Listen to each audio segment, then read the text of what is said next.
matin. Nico Sélégas, tout de suite, c'est l'heure de la revue de presse avec David Abiker. David, ce matin, une phrase à la une du journal L'Humanité. Je vous l'ai dit. Quand vous entendez dire du mal des Juifs, dressez l'oreille, on parle de vous. Ouais, c'est beau. Cette phrase fait la une de l'Humanité, on la prête au philosophe essayiste Frantz Fanon. Qui c'était Frantz Fanon ? Personne ne le connaît. Un psychiatre, un intellectuel noir, né à Fort-de-France, farouche opposant au colonialisme, partisan de l'indépendance de l'Algérie française, un des fondateurs de ce qu'on appelle le courant tiers-mondiste, un combattant de tous les racismes, mort à 36 ans aux États-Unis et dont la fille Mireille épousa le fils de Pierre Mendès France. Ce qui fait la force de cette phrase, c'est autant la personnalité et le parcours de son auteur que sa portée universelle. Quand vous entendez dire du mal des Juifs, dressez l'oreille, on parle de vous.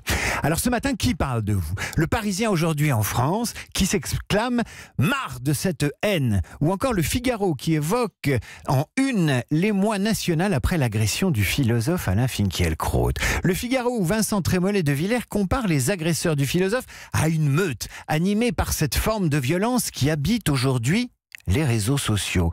Certes, les réseaux sociaux, mais sur Internet ou pas, la violence, ce sont les gens qui la fabriquent, pas la technologie. Et ce matin, David, vous avez voulu mettre en une aussi des gens bien.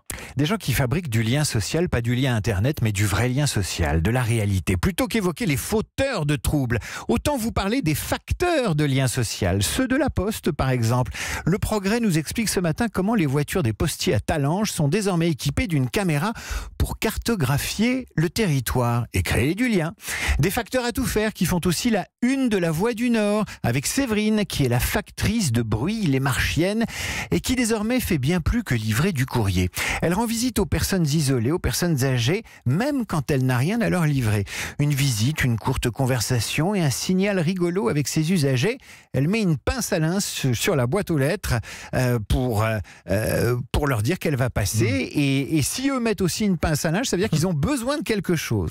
Derrière ce soin et cette convivialité, il y a un service de la Poste qui mêle une visite physique, une téléassistance en cas de besoin, bref, un mélange de techno et d'humanité, moyennant 37,90 € par mois, dont la moitié est déductible des impôts. Alors évidemment, tout le bien que Séverine peut apporter à Gisèle, l'une des retraitées qu'elle visite, les attentions, la délicatesse, tout cela fait moins de bruit que le fracas des réseaux sociaux et les lamentations françaises. Et pourtant, c'est du lien social, du collectif, je voulais en parler. Internet encore à la une ce matin avec des craintes de piratage sur les élections européennes. C'est à la une de l'Est républicain, des dernières nouvelles d'Alsace et de l'Alsace. On s'inquiète à moins de 100 jours des élections européennes et à la veille d'une session de sensibilisation des eurodéputés d'une possible influence russe sur le scrutin européen.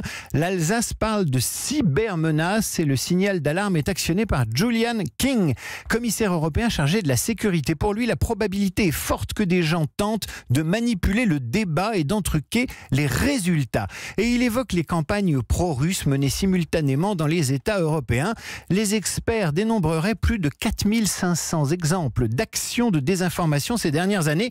Alors que risque l'Europe au moment du vote ? Eh bien le piratage des machines à voter là où on les utilise, la falsification des résultats, la multiplication des faux militants, véritables pollueurs, véritables trolls, sans oublier les infox. Pour empêcher ces parasitages, Julian King appelle de ses vœux un accord européen. Des trolls, comme vous les appelez, ils agressent aussi des femmes sur Internet. Elle s'appelle Charlie Danger. C'est la une de Presse Océan, alors qu'on parle depuis une semaine de la fameuse ligue du LOL qui a fait beaucoup de dégâts sur Internet.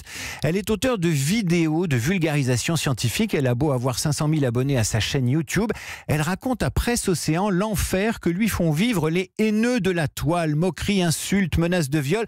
Elle a fini par prendre un modérateur pour gérer ses forums tellement il pue la haine et appelle à une prise de conscience collective. Pas sûr qu'elle soit entendue, Charlie, tellement le monde influencé par Internet est devenu fou. Le Figaro nous parle ce matin de ces jeunes filles qui veulent ressembler à leurs selfies. Pour la première fois en France, s'inquiète le quotidien, les 18-34 ans ont subi plus d'interventions esthétiques que les 50-60 ans. Botox, peeling, injection d'acide, le Figaro parle d'une société où l'image de soi est devenue si importante que les jeunes filles s'inspirent non plus des couvertures des magazines, mais des selfies des autres sur Internet. En clair, on veut se faire retoucher aussi facilement qu'on a retouché sa photo. Une esthéticienne explique ainsi qu'une partie de ses clientes veulent être belles pour réussir réussir leur selfie. Autrement dit, on se fait belle ou beau pour les réseaux sociaux.